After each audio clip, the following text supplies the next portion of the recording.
France, Britain, Canada, Australia, Belgium, Portugal, Luxembourg, Malta, Monaco और Andorra. पिछले कुछ दिनों में इन सभी देशों ने फ़लस्तीन को एक देश के तौर पर मान्यता दी है और अब फ़लस्तीन को मान्यता देने वाले देशों की संख्या 150 से ज़्यादा हो चुकी है। ये कदम फ़लस्तीनियों के लिए उम्मीद की किरण है, लेकिन इसके साथ ही एक बड़ी चिंता भी सामने आ गई है। कहा जा रहा है कि इतने सारे देशों की मान्यता 2 स्टेट सॉल्यूशन की संभावना को और कमज़ोर कर सकती है। क्यों? क्योंकि आशंका है कि इजराइल के लिए ये सब कुछ उकसावे का काम न करते और जवाब में वो वेस्ट बैंक पर पूरा कब्जा जमा ले। इजराइल के नेशनल सिक्योरिटी मिनिस्टर इतमार बेन गविर ने चेतावनी दी है कि वे तुरंत वेस्ट बैंक को इजराइल में शामिल करने का प्रस्ताव लाएंगे। उनके इस बयान से पहले इजरायली प्रधानमंत्री बेंजामिन नेतन्याहू ने कहा था कि फ़लस्तीन देश की स्थापना नामुमकिन है। יש לי מסר ברור לאותם מנהיגים שמכירים במדינה פלסטינית לאחר הטבח הנורא ב7 באוקטובר.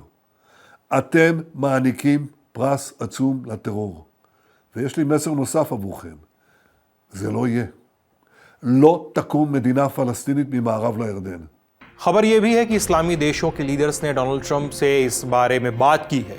23 सितंबर को ट्रंप ने इस्लामी देशों के नेताओं के साथ एक बैठक की थी जिसमें मिस्र, Indonesia, Jordan, Pakistan, Qatar, Saudi Arab, Turkey और UAE के नेता शामिल थे। ट्रंप ने उन नेताओं से वादा किया कि वो इजराइल को इस कब्जे की इजाज़त कभी नहीं देंगे। ऐसा ही एक वादा ट्रंप ने फ्रांस के राष्ट्रपति एमेनुअल मैक्रों से भी किया है। मैक्रों ने 24 सितंबर को बताया था कि ट्रंप का वादा है कि इजराइल की ऐसी कोशिश को अमेरिका रेड लाइन की तरह देखेगा और इसका मतलब होगा अब्राहम एकॉर्ड्स का अंत। लेकिन क्या इजराइल ट्रंप की बात मानेगा? आज इसी संभावना पर बात करेंगे। बताएंगे वेस्ट बैंक का इतिहास, इजराइल ने कब उस पर कब्जा किया, कब और कैसे उसमें बस्तियां बसाईं और अब आगे क्या हो सकता है। नमस्ते, हम सिद्धांत और आप देख रहे हैं लल्लन टॉप का अंतर्राष्ट्रीय प्रसंगों से जुड़ा रोजाना का कार्यक्रम दुनियादारी। Brought to you by Bank of India.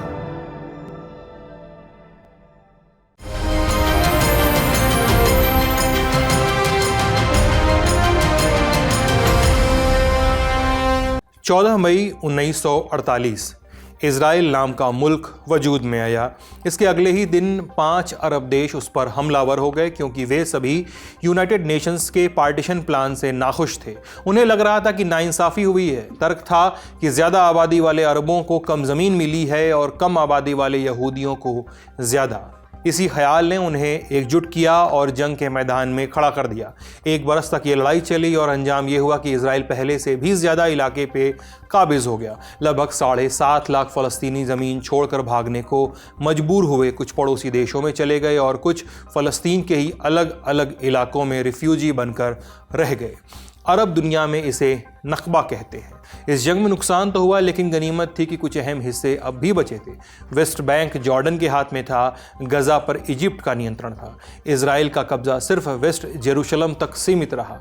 अरब देशों को समझ आ गया था कि इजराइल का सामना आसान नहीं है, लेकिन उनमें एक उम्मीद जिंदा थी कि अगली जंग में हालात बदलेंगे और इजराइल को झुकना होगा। 1967 में अरब देश फिर एकजुट हुए, फौज जमा की गई। इजराइल बिल्कुल अकेला दिख रहा था। अरब जनता को लगा कि फैसले की घड़ी आ चुकी है, अब इजराइल का अंत तय है। लेकिन नतीजा बिल्कुल उल्टा निकला। जंग सिर्फ 6 दिन चली, लेकिन पूरा नक्शा बदल गया। इजराइल ने कई इलाके कब्जा लिए, किसके हाथ से क्या छूटा। इजिप्ट से गजा पट्टी और सिनाई पेनिनसुला, सीरिया से गोलान हाइट्स और जॉर्डन से वेस्ट बैंक और ईस्ट जेरूशलम।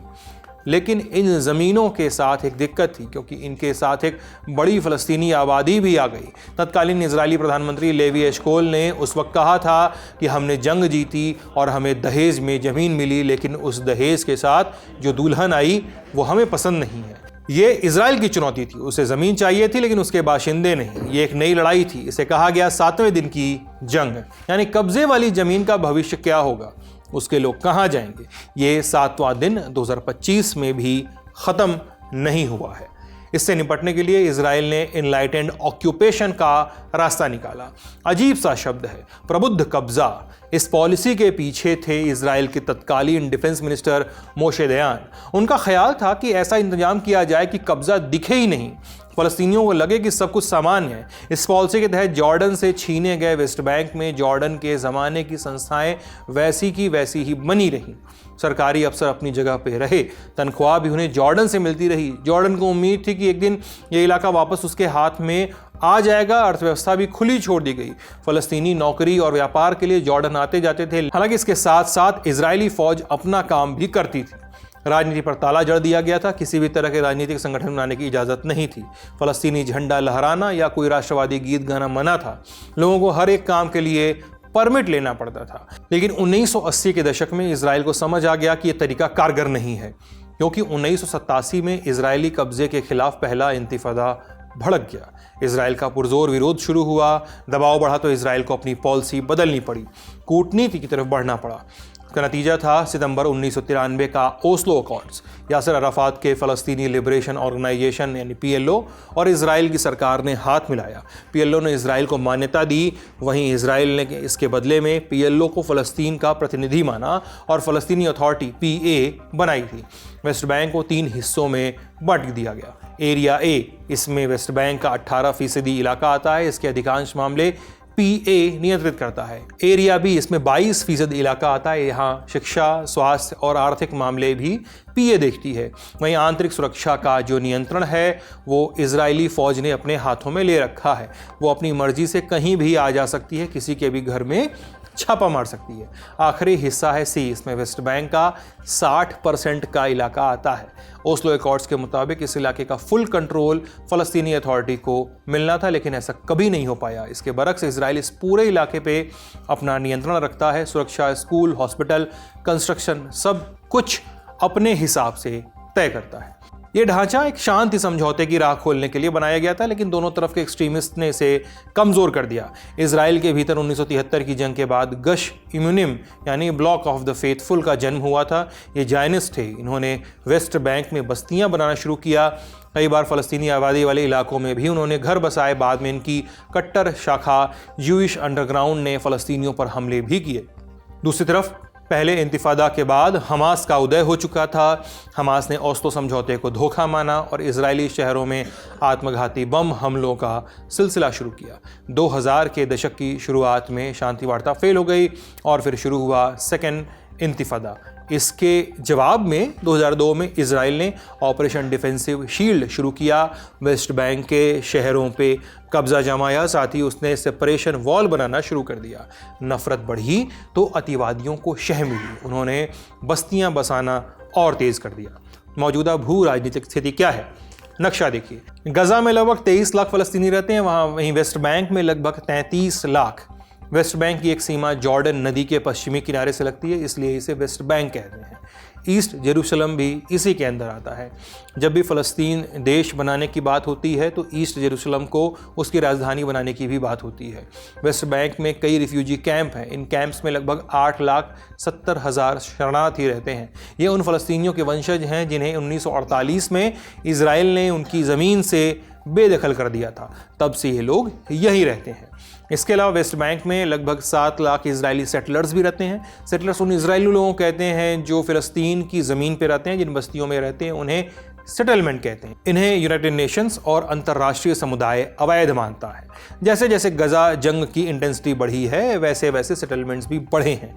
ये रफ्तार तो एक तय गति से ही चल रही थी, लेकिन जैसे ही इजराइल की आलोचना बढ़ी और फ़लस्तीन को देश के तौर पर मान्यता देने की बात शुरू हुई तो इजरायली सरकार के धुर दक्षिणपंथी एलिमेंट्स एक्टिव हो गए।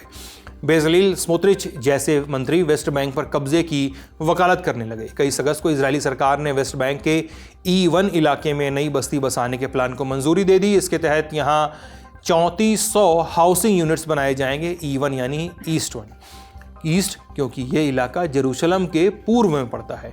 E1 आज के दौर में इकलौता इलाका है जहां फ़लस्तीनी बस्तियों के लिए ज़मीन बची हुई है। ये लगभग 12 वर्ग किलोमीटर ज़मीन है। इसके बगल में वेस्ट बैंक की सबसे बड़ी इजरायली बस्ती है। इस बस्ती का नाम है माले अदुमीम। 1975 में इजराइल ने यहाँ की 30 वर्ग किलोमीटर ज़मीन को कब्जा लिया था। उस पर तब 7 फ़लस्तीनी गांव हुआ करते थे। आज माले अदुमीम एक शहर का रूप ले चुका है जहाँ करीब 40,000 इजरायली रहते हैं। इसे इजराइल ने 2015 में आधिकारिक तौर पर सिटी का दर्जा दे दिया था।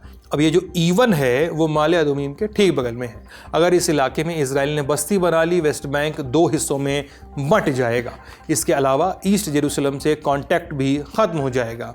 ऐसे में भविष्य में ईस्ट जेरूसलम को राजधानी रखते हुए एक मुकम्मल फ़लस्तीनी मुल्क बनाना लगभग नामुमकिन हो जाएगा, क्योंकि बीच में सीमा बटी रहेगी। इजराइल की नज़र दशकों से ईवन पे है। ये प्रोजेक्ट पहली बार 1994 में प्रस्तावित हुआ था। तत्कालीन प्रधानमंत्री बित्ज़ाक राबिन ने इसे पेश किया, मगर 2005 में अमेरिकी राष्ट्रपति जॉर्ज बुश ने दबाव बनाया और इजराइल को ईवन से पीछे हटना पड़ा था। 2012 में नेतन्याहू ने फिर इस प्लान को जिंदा किया, क्योंकि इसी साल संयुक्त राष्ट्र ने फ़लस्तीन को नॉन मेंबर स्टेट स्टेटस दिया था। उसके जवाब में ये फैसला लिया गया, लेकिन नेतन्याहू का प्लान अंतर्राष्ट्रीय दबाव की वजह से रुका रहा। 2020 के चुनाव में उन्होंने फिर इसे हवा दी ताकि अल्ट्रा नेशनलिस्ट पार्टीज़ को लुभाया जा सके। हालांकि अब तक इसे धरातल पर नहीं उतारा जा सका है। जब भी इसकी बात होती है तो अंतर्राष्ट्रीय समुदाय इसके खिलाफ ही खड़ा होता है। अब भी ऐसा ही हो रहा है, लेकिन इजराइल पीछे हटने को तैयार नहीं है। आशंका जताई जा रही है कि वो अब इस प्लान के साथ और भी तेजी से आगे बढ़ेगा। और सवाल तो ये भी कि ब्रिटेन, कनाडा, ऑस्ट्रेलिया जैसे देशों ने फ़लस्तीन को मान्यता देने का फैसला जल्दबाजी में तो नहीं कर दिया है। क्या वाकई उनके इस कदम से अमन की राह खुली है या फिर नतीजा उल्टा होगा? वेस्ट बैंक से जुड़ी आपको खबरें मिलती रहेंगी। फिलहाल रुख करते हैं यूएन से जुड़े अपडेट्स का। 24 सितंबर को संयुक्त राष्ट्र महासभा यानी यूएनजीए का सेंटर ऑफ अट्रैक्शन थे। सभा को संबोधित करने पहुंचे सीरियाई लीडर अहमद अल-शरा। उन्होंने बतौर सीरिया के अंतरिम राष्ट्रपति यूएन के मंच पे अपना पहला भाषण दिया। 60 साल में ये पहली बार था जब कोई सीरियाई नेता इस मंच पे पहुंचा था। पिछली बार 1967 में सीरियाई राष्ट्रपति नूरुद्दीन अतासी ने यहाँ भाषण दिया था। अल-शरा ने अपनी स्पीच में सीरिया पर लगी अंतर्राष्ट्रीय पाबंदियां हटाने की अपील की थी।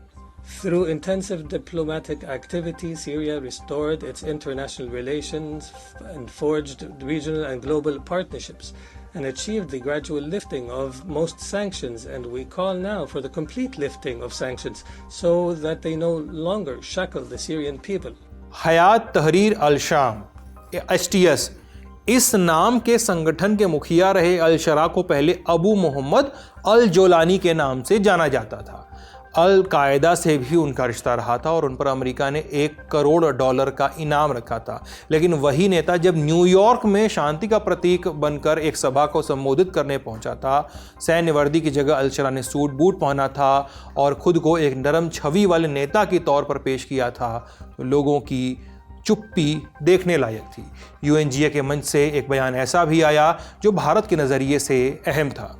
24 सितंबर को ईरान के राष्ट्रपति मसूद पेजेश्कियान ने भाषण के दौरान पाकिस्तान और सऊदी अरब के बीच हुई डिफेंस डील की तारीफ की। Iran welcomes the defensive pact between the two brotherly Muslim countries, the Kingdom of Saudi Arabia and the Islamic Republic of Pakistan, as a beginning for a comprehensive regional security system with the cooperation of the Muslim states of West Asia in the political, security and defense domains. इस deal के तहत Saudi और पाकिस्तान ने वादा किया था कि अगर दोनों देशों में से किसी भी देश पे हमला हुआ तो एक दूसरे पर अगले देश पर हमले के तौर पर ही देखा जाएगा। इस डील से जुड़ी सारी जानकारी हमने दुनियादारी के 18 सितंबर के एपिसोड में बहुत विस्तार से बताई है। आपको जानना हो तो एपिसोड को देख सकते हैं, लिंक डिस्क्रिप्शन में मिल जाएगा। बहरहाल पेजेश्कियान ने अपनी स्पीच में यह भी कहा कि ईरान परमाणु हथियार बनाने की मंशा नहीं रखता है और वो ऐसा कभी भी नहीं करेगा। पेजेश्कियान का यह बयान तब आया है जब 27 सितंबर को ही ईरान पर लगे यूएन की पाबंदियां को फिर से लागू कर दिया गया है। अब चलते हैं सुर्खियों की ओर। पहली सुर्खी, पोलैंड और एस्टोनिया जैसे देशों में एयर स्पेस उल्लंघन के बाद अब एक और नेटो देश डेनमार्क, वहां पर संदिग्ध ड्रोन उड़ते दिखे हैं। इसके बाद नॉर्थ डेनमार्क के आलबॉग एयरपोर्ट को कुछ देर के लिए बंद करना पड़ा। साउथ डेनमार्क के 3 छोटे एयरपोर्ट्स एसबर्ग, सॉन्डरबॉर्ग और स्कीडस्ट्रप पर भी ड्रोन एक्टिविटी देखी गई है, लेकिन इन एयरपोर्ट्स को बंद नहीं किया गया है। स्कीडस्ट्रप डेनमार्क का एयरबेस भी है जहां F-16 और F-35 जैसे फाइटर जेट्स तैनात हैं।